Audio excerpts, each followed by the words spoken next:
Hi ನಮಸ್ಕಾರ ಎಲ್ರಿಗೂ. ನಾನಿವತ್ತು ದಾಲ್ ಪಾಲಕ್ ಹೇಗೆ ಮಾಡೋದು ಅಂತ ಹೇಳಿಕೊಡ್ತಾ ಇದ್ದೀನಿ.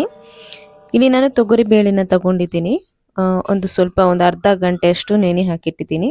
ಅದಾದ ನಂತರ ತೊಗರಿ ಬೇಳೆನ ಚೆನ್ನಾಗಿ ತೊಳೆದು ಈಗ ಕುಕ್ಕರಲ್ಲಿ ಹಾಕ್ತಿದ್ದೀನಿ. ಒಂದು 3 ಗ್ಲಾಸ್ ನೀರನ್ನ ಹಾಕಿ ಸ್ವಲ್ಪ ಅರಿಶಿನ ಪುಡಿನ ಹಾಕೊಳ್ತಿದ್ದೀನಿ. ಒಂದು ಅರ್ಧ ಸ್ಪೂನಷ್ಟು ಅರಿಶಿನ ಪುಡಿ ಮತ್ತು ಇದಕ್ಕೆ ರುಚಿಗೆ ತಕ್ಕಷ್ಟು ಉಪ್ಪನ್ನು ನಾನು ಹಾಕೊಳ್ತಿದ್ದೀನಿ. ಇದನ್ನು ಹಾಕ್ಕೊಂಡು ಮುಚ್ಚಳನ ಮುಚ್ಚಿ ಗ್ಯಾಸ್ನ ಹೈ ಫ್ಲೇಮಲ್ಲಿ ಇಟ್ಕೊಂಡು 3 ವಿಸಿಲ್ನ ಕುಗ್ಗಿಸ್ಕೊಳ್ಬೇಕು. ಇದೀಗ 3 ವಿಸಿಲ್ ಆಗಿದೆ. ಗ್ಯಾಸ್ನ ಆಫ್ ಮಾಡಿ ಇಟ್ಕೊಂಡಿದ್ದೀನಿ. ಇವಾಗ ನಾನು ಒಂದು ಕಡಾಯಿನ ತಗೊಂಡು ಕಡಾಯಿ ಬಿಸಿ ಆದಮೇಲೆ ಸ್ವಲ್ಪ ತುಪ್ಪನ ಹಾಕೊಳ್ತಿದ್ದೀನಿ. ಒಂದು 2 ಸ್ಪೂನಷ್ಟು ತುಪ್ಪ ಹಾಕ್ಕೊಂಡು ಅದಕ್ಕೆ ಸ್ವಲ್ಪ ಜೀರಿಗೆನ ಹಾಕ್ಕೊಳ್ತೀನಿ. ಜೀರಿಗೆ ಸಿಡಿದ ಮೇಲೆ ಸ್ವಲ್ಪ ಹಿಂಗನ್ನ ಹಾಕ್ಕೊಳ್ತಿದ್ದೀನಿ, ಹಿಂಗು ಪುಡಿ. ಅದಾದಮೇಲೆ ನಾನಿಲ್ಲಿ ಒಂದು ಮೀಡಿಯಮ್ ಸೈಜ್ನ ಈರುಳ್ಳಿನ ಚಿಕ್ಕದಾಗಿ ಕಟ್ ಮಾಡಿ ಹಾಕ್ಕೊಂಡಿದ್ದೀನಿ. ಮತ್ತೊಂದು 2 ಹಸಿಮೆಣಸಿನಕಾಯಿನ ಹಾಕ್ಕೊಂಡಿದ್ದೀನಿ. ಒಂದು ಚಿಕ್ಕ ಸೈಜಷ್ಟು ಶುಂಠಿನ ಚಿಕ್ಕದಾಗಿ ಕಟ್ ಮಾಡಿ ಹಾಕ್ಕೊಂಡಿದ್ದೀನಿ. ಇದನ್ನು ಸ್ವಲ್ಪ ಹೊತ್ತು ಫ್ರೈ ಮಾಡ್ಕೊಳ್ಳುವ. ಅದರ ಹಸಿ ಸ್ಮೆಲ್ ಹೋಗೋ ತನಕ ಫ್ರೈ ಮಾಡ್ಕೊಳ್ಳುವ.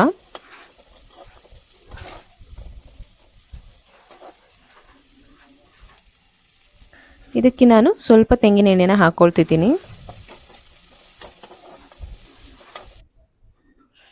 ಇವಾಗ ಎಲ್ಲ ಫ್ರೈ ಆಗಿದೆ. ಇದಕ್ಕೆ ನಾನು ಅರ್ಧ ಸ್ಪೂನಷ್ಟು ಅರಿಶಿನ ಪುಡಿನ ಹಾಕ್ಕೊಂಡಿದ್ದೀನಿ.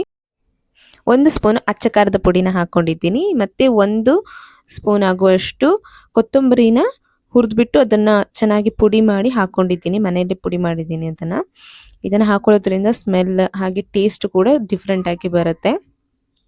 ಇದನ್ನು ಸ್ವಲ್ಪ ಫ್ರೈ ಮಾಡಿಕೊಂಡು ಇವಾಗ ನಾನು ಇದಕ್ಕೆ ಆವಾಗಲೇ ಕುಕ್ ಮಾಡಿಟ್ಕೊಂಡಿರುವಂತಹ ದಾಲ್ನ ಹಾಕ್ಕೊಂಡಿದ್ದೀನಿ. ಹಾಕಿ ಇದನ್ನು ಸ್ವಲ್ಪ ಒಂದು ಕುದಿ ಬರೋ ತನಕ ಬಿಡುವ. ಇವಾಗ ಇದು ಒಂದು ಕುದಿ ಬಂದಿದೆ. ಇದಕ್ಕೆ ನಾನು 3 ಟೊಮೆಟೊನ ಚಿಕ್ಕದಾಗಿ ಕಟ್ ಮಾಡಿ ಹಾಕ್ಕೊಂಡಿದ್ದೀನಿ. ಇದನ್ನು ಮಿಕ್ಸ್ ಮಾಡಿಕೊಳ್ಳುವ.